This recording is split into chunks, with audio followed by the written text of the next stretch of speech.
നമസ്കാരം. സോഡിയാക് മീഡിയയിലേക്ക് എല്ലാ പ്രേക്ഷകർക്കും സ്വാഗതം. 2026 ഏപ്രിൽ മാസത്തെ തിരുവാതിര നക്ഷത്രക്കാരുടെ നക്ഷത്രഫലം ഒന്ന് പരിശോധിച്ച് നോക്കാം. തിരുവാതിര നക്ഷത്രക്കാരെ സംബന്ധിച്ച് ജന്മത്തിൽ വ്യാഴം സഞ്ചരിക്കുന്ന സമയമാണ്. അതേപോലെ തന്നെ കണ്ടകശനിയുടേതായിരിക്കുന്ന ദോഷവുമുണ്ട്. അപ്പോൾ 10ാം ഭാവത്തിൽ ചൊവ്വയും ശനിയും ആദിത്യനും ബുധനും 4 ഗ്രഹങ്ങളാണ് നിൽക്കുന്നത്.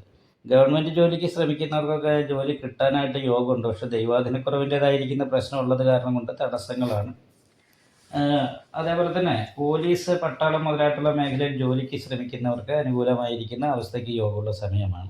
പക്ഷേ കണ്ടകശനിയുടെ ദോഷമുള്ളത് കാരണം കണ്ടകശനി ദോഷത്തിന് പരിഹാരമായിട്ട് അയ്യപ്പ ക്ഷേത്രത്തിൽ നീരാഞ്ജന വഴിപാട്, അതുപോലെ വിഷ്ണു ക്ഷേത്രത്തിൽ ഭാഗ്യസൂക്താർച്ചന, നെയ്വിളക്ക് മുതലായിട്ടുള്ള പരിഹാരങ്ങളൊക്കെ ചെയ്ത് നന്നായിട്ട് പ്രാർത്ഥിക്കണം. സർവാഭിഷ്ടസ്ഥാനത്താണ് ശുക്രൻ നിൽക്കുന്നത്. അപ്പോൾ ഭൗതികമായിരിക്കുന്ന സുഖങ്ങളൊക്കെ അനുഭവിക്കാനായിട്ട് യോഗമുണ്ട്. 7ാം ഭാവാധിപതി സാന്നിധ്യം ചെയ്ത് നിൽക്കുന്ന കാരണം ദാമ്പത്യ സുഖം അനുഭവിക്കാനായിട്ട് യോഗമുള്ള സമയമാണ്. അപ്പോൾ പൊതുവേ ഭാഗ്യസ്ഥാനത്ത് രാഹു നിൽക്കുന്നു എന്ന് പറയുന്നൊരവസ്ഥയുള്ളത് കാരണം തിരുവാതിര നക്ഷത്രക്കാർക്ക് കുറച്ച് കാലമായിട്ട് കണ്ടകശനിയുടെ ദോഷവും വ്യാഴപ്പഴവും അതേപോലെ തന്നെ ഭാഗ്യസ്ഥാനത്ത് രാഹു നിൽക്കുന്ന ഭാഗ്യത്തിന് മുറിവുമൊക്കെ സംഭവിക്കുന്നത് കാരണമുണ്ട് കുറച്ച് തടസ്സങ്ങളും പ്രതിസന്ധികളും കൂടി കടന്നു പോകേണ്ട ഒരു സമയമാണ്. കുറച്ച് ഒരു മാസം കൂടി കഴിഞ്ഞാൽ മാത്രമേ അനുകൂലമായിരിക്കുന്ന ഒരു നല്ല സമയം, ആ വ്യാഴത്തിന് മാറ്റം വരണം, എന്നാൽ മാത്രമേ അനുകൂലമായിരിക്കുന്ന ഒരവസ്ഥ എന്ന് പറയാൻ പറ്റുള്ളൂ. എങ്കിൽ പോലും നിപുണായോഗമുണ്ട്.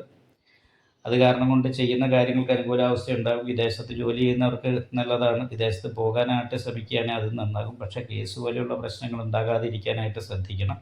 ചൊവ്വയും ശനിയും കൂടി ഒരുമിച്ച് യോഗം ചെയ്ത് നിൽക്കുന്നത് കാരണം കൊണ്ട് ആവശ്യമില്ലാത്ത പ്രശ്നങ്ങളിലും കലഹങ്ങളിലൊന്നും ഏർപ്പെടാതിരിക്കാൻ ശ്രദ്ധിക്കേണ്ട ഒരു മാസമാണ്. എന്തെങ്കിലും വിഷയങ്ങളുണ്ടെങ്കിൽ മാറി നിൽക്കുക എന്നുള്ളതല്ലാതെ കണ്ട് ആവശ്യമില്ലാതെ പോയിട്ട് ഇൻവോൾവ് ആകാതിരിക്കുക. പിന്നെ വക്കീലന്മാർക്ക് വളരെ അനുകൂലമാണ്. പോലീസ്, പട്ടാളം, ഇരുമ്പ് വസ്തുക്കളുമായിട്ടും കെമിക്കലുമായിട്ടും ബന്ധപ്പെട്ട് തൊഴിലെടുക്കുന്നവർക്ക് വളരെ അനുകൂലമായിട്ടുള്ള സമയമാണ്. ഈ മേഖലയിൽ ജോലിക്ക് ശ്രമിക്കുന്നത് നന്നായിരിക്കും. രാഷ്ട്രീയക്കാരെ സംബന്ധിച്ച് ഏറ്റവും സുവർണാവസരം എന്ന് വേണമെങ്കിൽ പറയാം ഈ ഏപ്രിൽ മാസം. കാരണം എന്നാൽ ഏറ്റവും നല്ല ഗുണഫലങ്ങൾക്ക് യോഗമാണ്. നിയമകാരകനായിരിക്കുന്ന ശനി, ചൊവ്വ, ബുദ്ധികാരകനായിരിക്കുന്ന ബുധൻ നിപുണായോഗം ചെയ്ത് നിൽക്കുന്നു. അപ്പോൾ അത് കാരണം കൊണ്ട് 4 പേർ അറിയപ്പെടുന്ന രീതിയിൽ കീർത്തി കേൾക്കാനും ശ്രദ്ധിക്കപ്പെടാനുമായിട്ട് യോഗമുള്ളൊരു സമയമാണ്. എന്നാലും ഭാതൃകദേശ ശൗര്യം എന്ന് പറയുന്നൊരു യോഗമുണ്ട്. സഹായിക്കേണ്ടവരുടെ പെരുമാറ്റം അപ്രിയമായിട്ട് തോന്നാനുള്ള സാധ്യത. അത് കർമ്മ മേഖലയിലാണ് കൂടുതലായിട്ടും. കർമ്മ മേഖലയിൽ കൂടെ തൊഴിലെടുക്കുന്നവർ, സഹപ്രവർത്തകർ, മേലുദ്യോഗസ്ഥന്മാർ, ഇങ്ങനെയുള്ളവരുടെയൊക്കെ പെരുമാറ്റം അപ്രിയമായിട്ട് തോന്നാൻ സാധ്യതയുള്ള ഒരു സമയമാണ്. എടുത്തിയാടി ഒന്നും ചെയ്യാതിരിക്കുക, കാത്തിരിക്കുക. നല്ല സമയം വരും. അതുപോലെ കാരണം എന്താ വെച്ചിട്ടുണ്ടെങ്കിൽ ഈ ദശാസംബന്ധമായിട്ട് ദോഷ സമയം കൂടിയാണെങ്കിലാണ് ഏറ്റവും കൂടുതലായിട്ട് തടസ്സങ്ങളും പ്രതിസന്ധികളും ഉണ്ടാകുക. അതല്ലെങ്കിൽ അനുകൂലാവസ്ഥയാണ് പറയുന്നത്. കാരണം സൂര്യൻ 10ൽ നിന്നാൽ ഗവൺമെൻറ് ജോലിക്ക് യോഗമാണ്. അപ്പോൾ ജോലിക്ക് ശ്രമിച്ചിട്ടുണ്ടെങ്കിൽ അനുകൂലാവസ്ഥ ഉണ്ടാകാനായിട്ട് യോഗമുണ്ട്. പക്ഷേ ദൈവാധീനക്കുറവിന് പരിഹാരം ചെയ്യണം. ശിവക്ഷേത്രത്തിൽ ശംഖാഭിഷേകം, നെയ്വിളക്ക്, ഗണപതി ഹോമം മുതലായിട്ടുള്ള വഴിപാട് ചെയ്യണം. ദേവീക്ഷേത്രത്തിൽ ഗുരുതി പുഷ്പാഞ്ജലി, നെയ്വിളക്കം കഴിപ്പിക്കുക.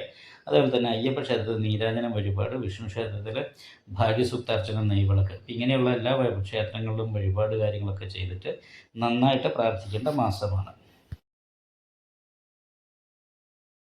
നിങ്ങൾക്ക് ഈ വീഡിയോ ഇഷ്ടപ്പെട്ടാൽ ലൈക്ക് ചെയ്യുക.